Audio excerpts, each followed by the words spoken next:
Cheers and welcome back to the Biggs Homestead Kitchen. My name is Cynthia and today we're making nut butter pie. These are Prepper Pantry ingredients we're going to be using today. So if you're ready, press the like button and let's go. This video is part of a collab hosted by My Table of Three. Thank you, Carrie, for hosting this amazing pie collab. Here is my recipe. And this is a recipe that I've taken like 4 or 5 different recipes and kind of combined them. There's the back. Boom, let's go. If you have someone who is gluten-free in your life, you can make this with gluten-free Oreos. I keep these in my pantry just in case I need a quick cookie crust. And this is such a hack because if you have regular Oreos, gluten-free Oreos, you can make a cookie crust in no time flat. Here are the ingredients, really easy. We've got our chocolate chips, we've got some confectioner sugar, Rice Krispies, and they don't have to be name brand Rice Krispies. Let's just be real, I got these with a coupon. A little bit of oil, your gluten-free Oreos if you're gonna go gluten-free, and if you're not, that's okay too. Just use the Walmart brand. We've got some cashew butter. You can make this with peanut butter, sunflower butter, any kind of butter you want. Disclaimer here. The Kellogg's Rice Krispies are not labeled gluten-free. They have malt in them, which comes from barley and may contain gluten.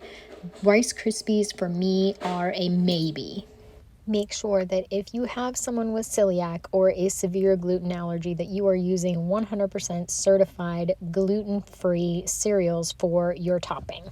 I had one thin slice of this pie, maybe about 6 Rice Krispies total. For me, that's okay, but if you have someone who has a severe gluten allergy, make sure you're watching out for them. I am allergic to peanut butter. I'm allergic to peanuts like anaphylactically. So a lot of times I'll substitute cashew butter or sunflower butter. So if you have somebody that needs a substitute, this is the perfect recipe. And then I've got butter and I've got 8 ounces of cream cheese. And these are mixing cups. And I'm gonna use a springform pan for this. If you have a pie pan, use that. I love using a springform pan for pretty much everything. It makes your dessert seem extra fancy. I got mine at a yard sale. If you don't have a food processor, that's okay. Just crush the cookies. Now we're gonna put a stick of butter in the microwave and melt it for our crust. This one's really easy. Next step, we're gonna pour the cookie crumbs into the butter. Give it a stir. Now we pour our crumbs and butter into the pan. Again, if you just have a pie pan, that's okay too. Throw it in there. Get you one of them pie pans from the Dollar Tree. $1.25. You'll be impressing somebody who's gluten-free in your life. It'll be great.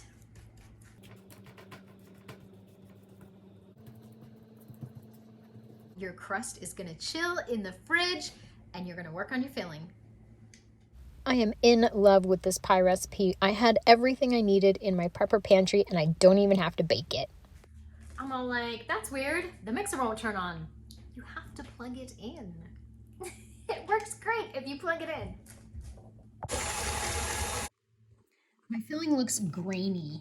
Like I'm not thrilled with the consistency. I'm gonna just throw in a couple tablespoons of half and half. That is so light and fluffy. Oh my goodness. I don't think the consistency of it, the look of it is gonna matter once I get it in the pan.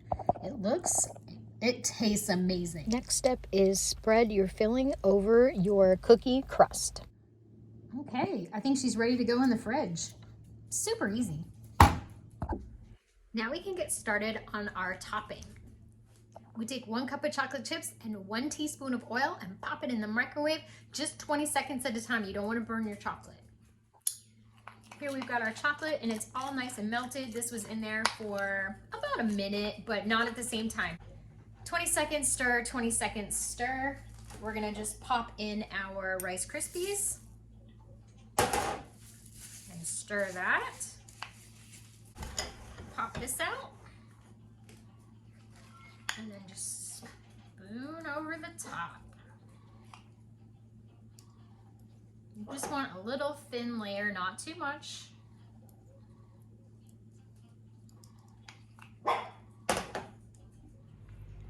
Now we head into the fridge and we're done. It is out of the springform pan and ready to be cut. could use some more time in the fridge, and that's okay.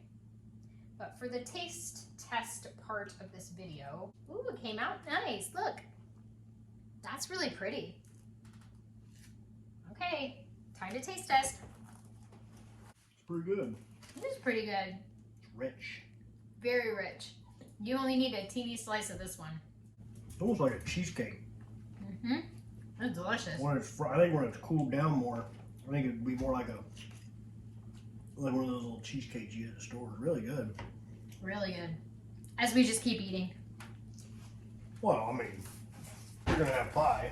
It is that basic time of year. Oops. Let's do a regular whipped cream. Okay.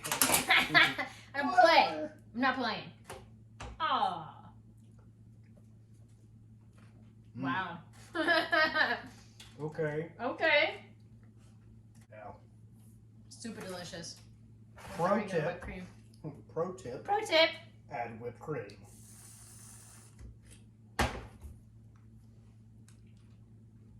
This is dinner now. One. The whipped cream just sends it over the top. Yeah. Give it a little bit of something. This recipe isn't super sweet. It is very rich, but it's not super sweet. There's only a half a cup of confectioner sugar in the filling. Oh, really good. What's the crust? Oreo cookies. Ah. It's really yummy. Mm. Hopefully at recovery meeting they'll like it too. I'm sure they will. Oops. Oh my god. Oh no. Oh, whoops. We have standards in this house. Wow. 100% would make again. Plus, the whole pie took less than 10 minutes to make. Delicious. Yeah. Mm-hmm. If you get hit up for Thanksgiving dinner at the last minute to make a dessert, make this. It's so easy. Okay, well, thanks so much for watching. Hope you got something out of the video. And remember to check out the playlist for all of the other YouTubers participating in the Thanksgiving collab. Thank you again, and remember, everybody, no matter where you roam, you can always find your way back home to the Biggs Homestead Kitchen. Bye!